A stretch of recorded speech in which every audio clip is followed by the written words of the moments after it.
Today's presentation, we're looking at how the planning system is dealing with COVID-19, and I'll be kicking off, and then my colleague Elaine Farquharson-Black in Aberdeen will join in, and I'll then finish up. So moving then to just remind you of what we in normal life in our planning team look like. The rogues gallery, as it were, is on the next slide, and just to remind you that we are still all working, even if we are working from home, and still busy advising you and your clients, and very much still available. So a quick overview of what we're going to be talking about today. It's looking at a bit of context, just scene setting, then running through what the Scottish Government response has been so far, because inevitably there's been a lot of things firing around, and it was quite surprising how hard it was to find it all again.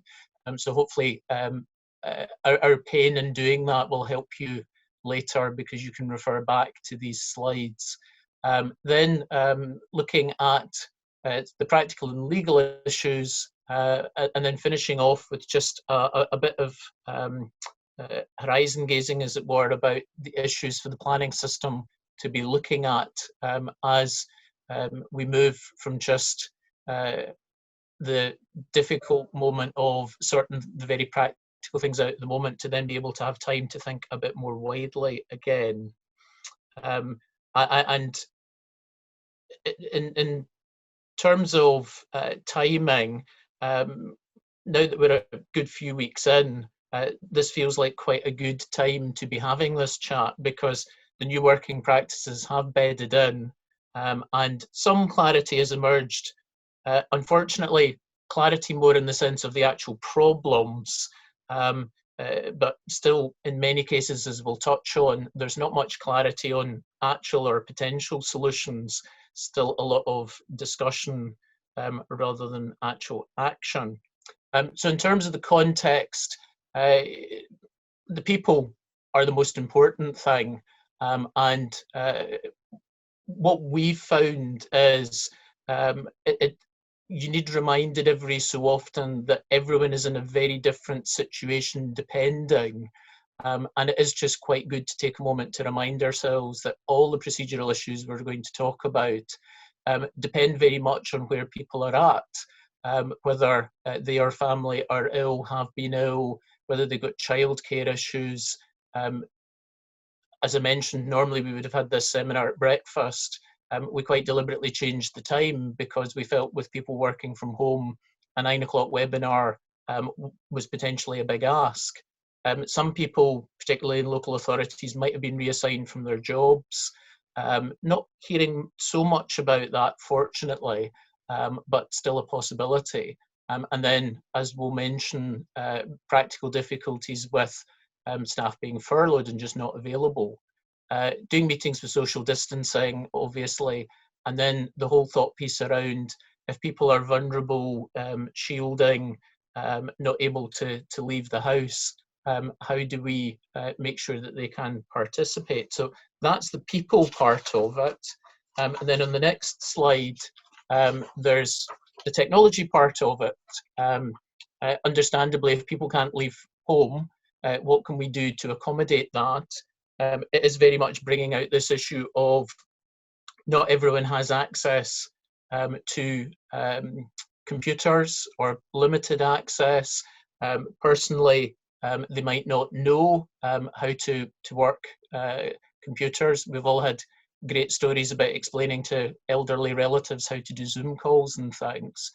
But as we picked out in this slide, there is a feeling now that there could be more of a can-do or even make-do attitude, whereas in certain circumstances there's just a feeling of people aren't prepared to make any sort of accommodation at all, and it's just a tools down. And it is quite interesting will be mentioning the changes to pre-application consultation. That's a great example of a can-do attitude, and moving to virtual techniques.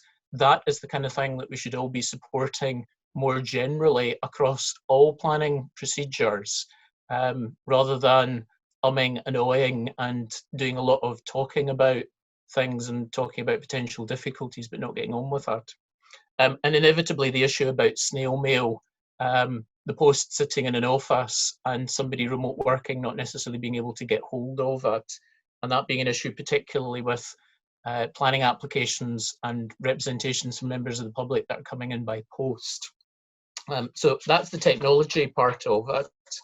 And then looking at the coming out of restrictions, and what we might be seeing changing, that should mean some people at least being able to get into offices, access to the snail mail improving, some people coming off furlough and being more available. But the big problem I think we can all see is a growing logjam within local authorities. That pressure on their resources, a lot of them not having particularly good computer systems, the issues about restrictions in public meetings causing problems, participation of vulnerable people, digital exclusion and whatnot. But that logjam, I think, is the key theme really around the webinar today. So that's some initial contextualization. I'm now going to pass over to Elaine, who's going to talk a bit more in detail about some of the procedural issues. Thanks, Neil, and good morning. So this slide here are key points that came out of the Heads of Planning Scotland blog, which they issued on the 8th of May. And that's on the back of having carried out a survey with all the planning authorities across Scotland. And I've listed on that slide the key points. But, you know, as Neil was just saying, you know, living and working under the current restrictions means different things for different people, and it means different things for different planning authorities. I'm having regular VCs and calls with officers in Aberdeen City and Aberdeenshire about current and proposed applications. So we are carrying on largely business as usual. But I've got contrast. I've got a client who was looking to extend the period for determining an application in South Lanarkshire and couldn't get anybody, you know, in the planning team to deal with it. And, you know, as Neil said, in terms of restrictions on technology, we've had, you know, some councils, particularly in the legal teams, who don't have enough laptops to work at home, or they've got restricted access to the internet or to the authority's server. And we're also now starting to see differing approaches to the development plan consultations. The Edinburgh City Plan consultation ended at the end of April. Scottish Borders were due to get full council approval to put their LDP2 out for public consultation, but they then cancelled all the full council meetings, and so they haven't been able to get approval, and they don't yet know when that is going to go out to consultation. And then again up here in Aberdeen and Aberdeenshire, Aberdeen City is going to start their consultation for their draft LDP on the 20th of May, and it's going to run for 14.5 weeks until the 31st of August. And then Aberdeenshire will open theirs on the 25th of May, but only run it until the 17th of July. What I would say is that where I'm having more VCs with officers, it does actually feel more collaborative. It was one of the things that we were trying to see with the planning reforms. It's certainly more personal, having a call from your study or your bedroom or your lounge. And we tend to have more of a chat about how everyone is coping, lockdown here, you know, your dog. It does feel as though we're trying to work through the issues together. And a special mention for any of the officers that are on the webinar just now, who have, you know, helped cheer me up sometimes in one of those lockdown days when it seems to be particularly tricky, you know, for one reason or another. So what I would be hoping is, let's not be afraid of the VC, and let's, once we come out of this, to keep that personal connection going. So then looking at other practical issues that we've encountered along the way, dealing firstly with planning appeals. DPEAA has issued a number, similar to the Scottish Government, they've issued a number of COVID-19 guidance notes with the last update on the 17th of April.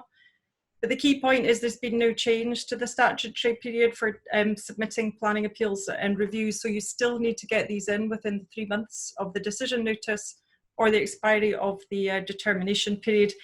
And unfortunately, neither has there been a change in the amount of information that you need to submit with your appeals. So as the appellant, you're still having to submit all your appeal statement and all your documents up front. It's still front loaded. And believe me, from experience, that's now proving to be quite tricky. When your appellant company is furloughed and trying to get access to all the information, I'm having to go on to the council's website, making sure that I download the drawings and the plans and the supporting statements from there. It's not quite business as usual at DPA because they can't accept any hard copies, so you can't give any scaled drawings. They're going to have to follow up later.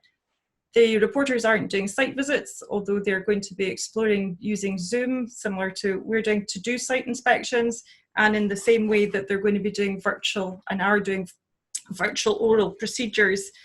But it's quite difficult, I would say, to do cross-examination where, you know, I'm in one room, the witness is in another room, you know, the reporters in a different room. That is quite hard.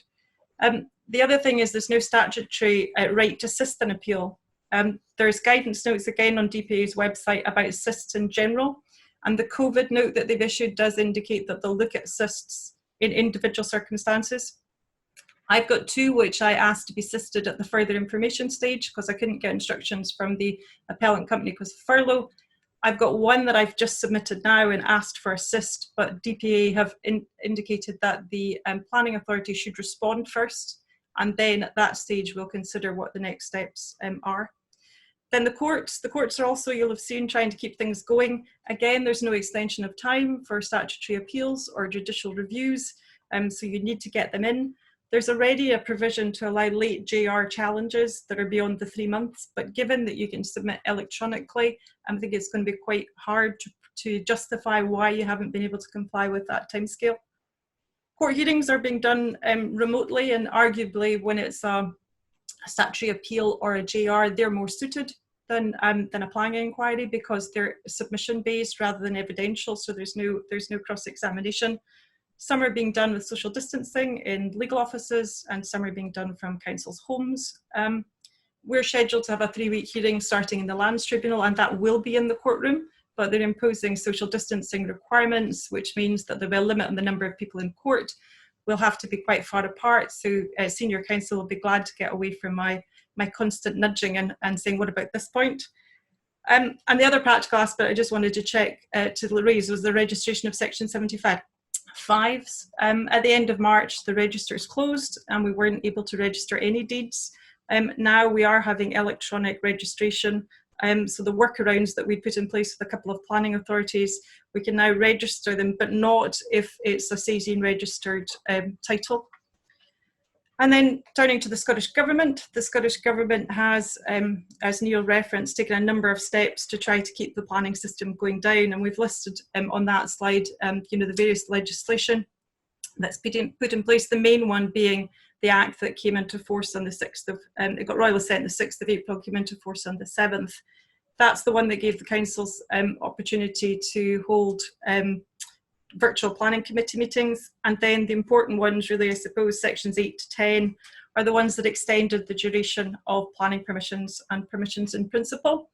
And that's by introduction of the emergency period, which is 6 months from the 7th of April initially, and then the 12-month period, which takes us through to the 6th of April. So what does that mean? If you have a planning permission or permission in principle that was due to expire up to the 6th of October, it will now remain alive until the 6th of April. And the government can extend both those periods, and we'll have to wait to see whether that's going to happen. Similar provisions are going to be put in place for listed building consents and conservation area consents under the number 2 bill, which is currently at stage 2 in the process before Parliament. And again, that will cover consents that would expire up to the 6th of October, and they'll be extended through to April. The permitted development order was extended to give powers to local authorities and health bodies to erect buildings and various things for dealing with emergencies, as you would expect in the current circumstances. And the development management regulations have been amended temporarily to remove the need for pre-application consultation during the emergency period. And Neil is going to touch on that in more detail. And I know from my work with Homes for Scotland, there's been a lot of liaison with the planning, those in the planning industry, to try to come up with ways that things can go forward and work for everyone, depending on whether that's local authorities, developers or third parties. And then poor John McNerney, the Chief Planner, has been issuing almost weekly letters, I think, keeping everyone up to speed with the changes as they've been made.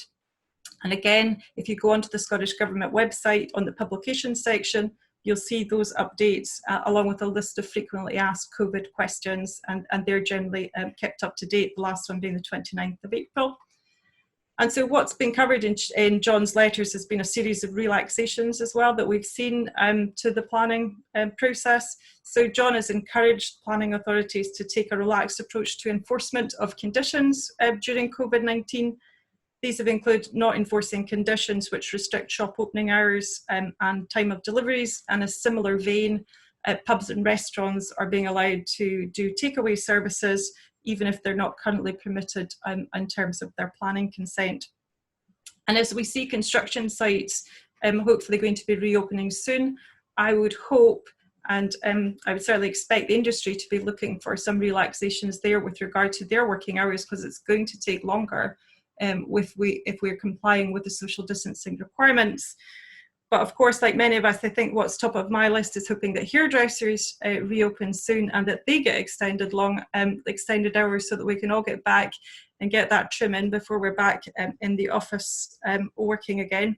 And I'm now going to hand back to Neil to look at these things in a little bit more detail. Right, thanks Elaine, and thank you to the people who have been using the Q&A function.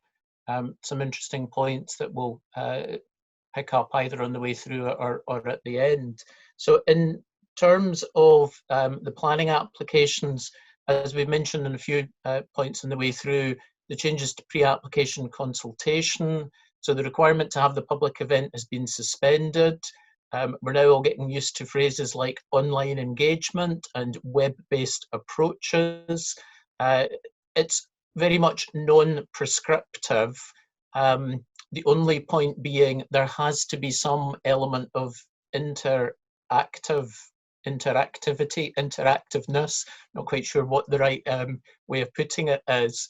But as I said earlier, it very much shows that can-do attitude. Let's get on with it, let's make it happen. One of the questions someone asked on the way through is, are councils responding positively to this change? And certainly that's the feedback I've had from consultants, that councils aren't querying some of these new approaches. It very much just seems to be, that sounds fine, let's get on with it. And I know from speaking to consultancies, they've said that this sort of online engagement, some of them were doing it even when they still had to do a public event, and they've had very positive experiences. So I think there's very much a feeling that this is something that will continue beyond the current restrictive period, and might in fact become much more the new norm. So that's a good news story, but as the slide picks out, there still are some problems. Neighbour notification, that HOPS survey, the slide earlier, it said 25% of councils aren't doing any. If you convert that, that's 8 councils, which is actually worryingly high, given that we are now many weeks in, and just thinking about the logjam that's building up. And also just that point of officers being able to access snail mail, that if they can't decide planning applications because they don't know if there are representations sitting in the office that came in by mail. So again, a backlog issue. That was looking at the planning applications, the decision-making part of it. There are decisions being made, which is great, but as I say, suspicion that there is that logjam building up. The HOPS survey again, a third of committees are still meeting, so that's only about 10 or 11 councils. We know there's some increase in delegated decision making, which is good, albeit the final bullet point there, I do note applicants need to just be aware that they may lose the right of appeal to a reporter, depending on which delegated powers have been used, and the appeal going to the local review body. So just a little thing to be aware of there. Also picked out on the slide, there's always talk of judicial review risk. That really seems to be much more of a perception than a reality. As Elaine said, the courts are doing video hearings. So if the courts can do it, the rest of us can do it. Yes, as someone's pointed out in the Q&A, public inquiries are a bit different in terms of fairness. There is the need to include the public and members of the public who want to have an active involvement in the actual discussion rather than just sitting and listening. But that is something that we will need to accommodate and work around because, and again, this is the point raised in the question, there is a logjam of inquiries that had been provisionally scheduled that have now been postponed and just nothing's happening. That can't go on. I did see there was mention of a plan examination that's been scheduled in Liverpool for, I think it was September. And I think what they've done is they've hired a very big hall, so there will be enough room for people to be there, but socially distant. Now, a bit difficult to do with a public inquiry on a wind farm in a rural area, but what we might have to do is to look and say, if that means we have to hire a hall in one of the big cities and work it a different way, that's maybe just something that we're going to have to do to be able to make things continue to happen. And then we have to work out how to allow people to access it via the DP webcasting or whatever. But it is, new circumstances need new thinking. So that was looking at the decision-making side of things. And then thinking just about some future trends, because at the moment it's very much been just getting our head around how to make things happen. One of the issues is going to be developers thinking about consent expiry, consents that they know renewing the permission is likely to be difficult, if not impossible. As Elaine mentioned, the deadline for commencing development has been extended, but that time will soon vanish. As we all know, it's incredible how another month goes by and another month goes by.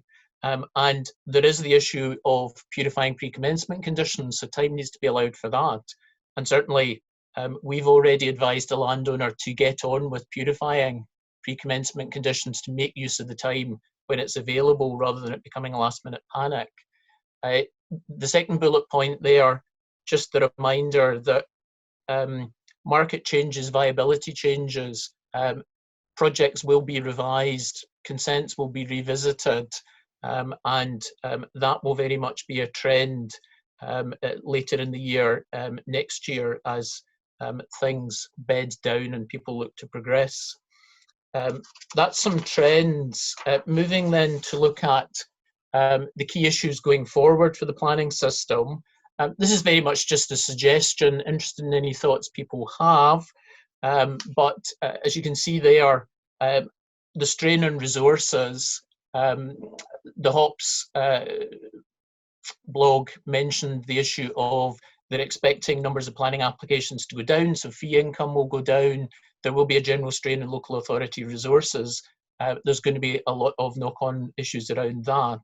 There is a lot of talk of we want a green recovery coming out of this. The governments will need to look and ask, how are we going to stimulate economic green recovery? And the planning system will play a key role in that. Inevitably, there will be issues around housing land supply.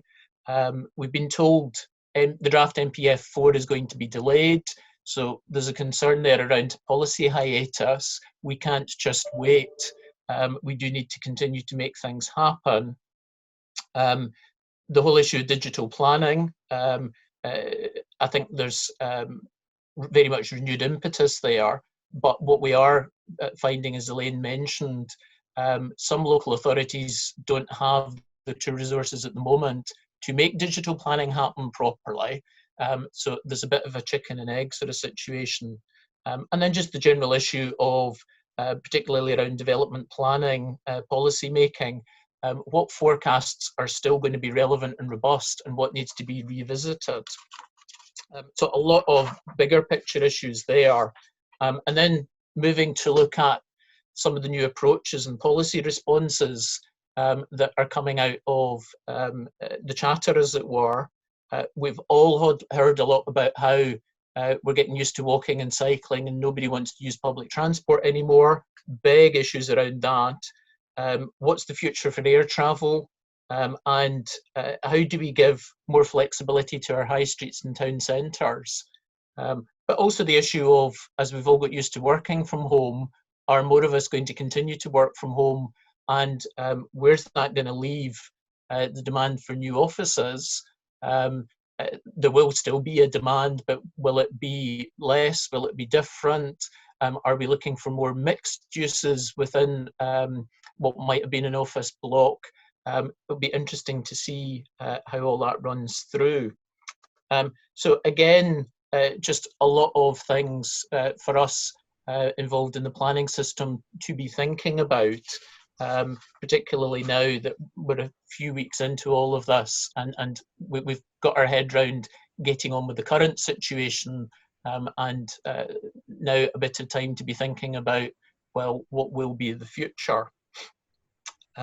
So, Elaine, anything you want to pick up? You had a chance to look at the Q&A there. There's quite a number of questions, and points coming in, and I'm just thinking that, the best thing that we could do as well is to follow this up and to share, because it sounds as if, people in certain areas are getting different experiences from other people. So for example, somebody's queried, whether Aberdeen and Aberdeenshire, they're doing, kind of online consultation. I've actually got an Aberdeenshire officer that's come back to confirm, that they are doing that. One question that's been asked, really just to pick up on something that you said, Neil, about the appeals to LRBs or DPAA, and you were talking there about it depends under which delegated powers the decision is made. And just for clarification, if in normal times it's gone to committee, but now it's gone under delegated powers, is the appeal to the LRB or to DPAA? So just Sorry, I got distracted there because I was reading the Q&A. What was the question? The question is, if it normally would have gone to, to the reporters, but it's under the emergency provisions, it's now been delegated to a determination by an officer. Does that then carry through the process to the LRB, or would it go to the ministers as normal? It will depend on the particular delegated power that's been used, because the LRB provisions only apply to the what's it, section 43A, section something A delegation. So it needs the examination back to the precise delegated power that's been used. It would also only apply to decision in a local development, because those delegated powers only apply to local developments. So apologies if that's a lawyer's answer, but I am a lawyer. And then again, I suppose it's picking up on one of the other points, and the potential, for challenge in terms of not having the public. And I think you touched on that maybe a little bit in your, your remarks after the question came in. But, do you think that we're likely to see more challenges by members of the public under the new arrangements in terms of, having virtual hearings? It's a difficult one to call, because at the moment we're not really having them because of the concerns about accommodating the public. Well, accommodating the people who need to be accommodated, if I could focus it a bit more. It seems unlikely that something would go ahead in the face of an objection from an involved party who said, I cannot do that, unless in some way it had been shown that they were being completely unreasonable. It always feels like it's very much a question of a situation of, well, where there's a will, there's a way. And the example I gave was with some of these wind farm inquiries. I've heard of the wind farm company, when it was done in the village hall, they got broadband installed because that was convenient for them, but they made it available to everybody else. So there is an issue there of if there is one person who has a problem participating, the ability to have a discussion about, well, what is the nature of the problem and can anything be done to work around that? I think the other part of it is just the reminder that although we're all getting much more used to making video calls, a lot of these platforms actually allow people to participate by telephone. So it's not necessarily, oh, you must have an iPad, you must have a screen. Yes, that makes the nature of participation different, but that is just something that maybe needs to be worked around, and just to see. I've used the analogy before, works quite well for people who know anything about cars, but quite often there's a focus on Rolls-Royce solutions when the Mini will do perfectly well, or in fact Minis now are actually quite posh, whatever the more basic car type is. Even Skoda you can't really mention now as just being a cheap model. So I shouldn't probably have started that on that analogy. Hey, and I suppose just on that one, maybe a final question.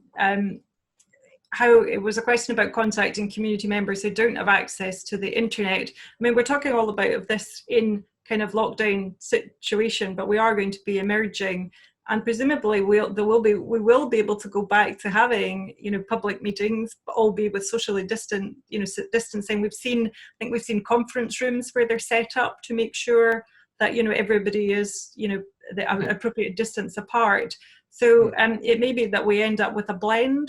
I suppose from my point of view, I'm quite attracted to the online aspect, in terms of it might encourage more people to participate, which is obviously something that the Scottish Government have been looking for in terms of moving to digital planning. But I think it's going to be a blend, would you say, Neil, in terms of different things, and I suppose the applicant demonstrating that they've tried to engage, whether that's through the community council, if they've got a way of doing it, whether that's through the schools, but it will be a blend of methods of communicating with people.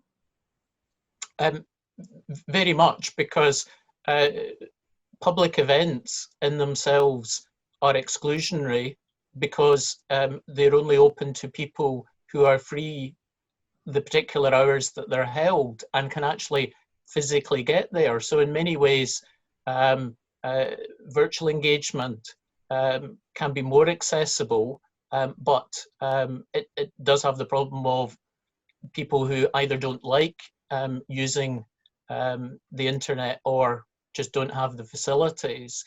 Certainly in terms of the current situation, reaching out to those sorts of people, I think it's very much just brainstorming and thinking, right, well, how do we do it? We can still do a mail shot. You can't, I suppose, probably have people going round doors at the moment because there's issues about, in Scotland, certainly whether employing people to go round doors it fits within current restrictions, and certainly having people knocking on doors and trying to have conversations might spook particularly more elderly people who are shielding. But certainly using mail shots is still a possibility. The post is still working. So I think it's just having an open mind, thinking about all sorts of options, thinking, is there a local Facebook group? Because we've heard neighbours now are getting more active, communities are